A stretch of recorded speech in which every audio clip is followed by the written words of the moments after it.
ក្នុងចិត្តច្រើនណាស់ចង់និយាយចេញខ្លងឲ្យបានធូរតែទឹកភ្នែកចេញតែស្រងហោគិតយូរម្នាក់ឯងឡើយចំឈួតហើយគ្មានអ្នកខលពីទុករបស់ខ្ញុំទេគ្មានអ្នកណាស្មឹងក្បែរជួយទាញខ្ញុំក្រោកឈរឡើយខ្ញុំសែនស្មុគស្មាញខ្លាំងណាស់ចង់ស្ទែខួរស្លាប់ទៅហើយចង់ទាញពេលឲ្យត្រឡប់ទៅជាកុមារអាយុកាន់តែច្រើនសម្ពាធកាន់តែធំទុំសោកប្រមកផ្ដុំបង្កើតជាបញ្ហាជំងឺបាំងទឹកចិត្តតើគួរព្យាបាលបែបណា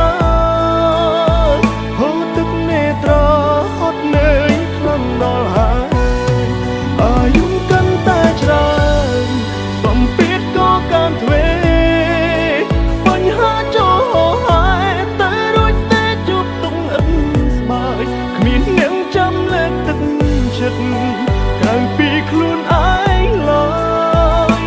ជីវិតអើយងងឹតឈឹងគ្មានគោលដៅ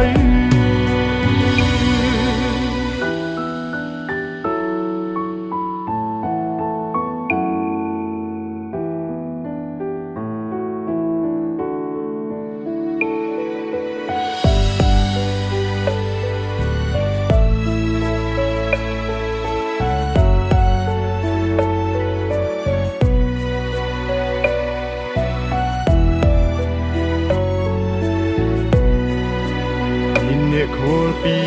ទុករបស់ខ្ញុំទេគ្មានអ្នកណាស្មឹងក្បែរជួយទាញខ្ញុំក្រោកឈរឡើយខ្ញុំសែនស្មុគស្មាញខ្លាំងណាស់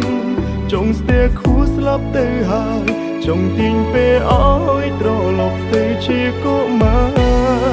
អាយុកាន់តែច្រើនសម្ពាធ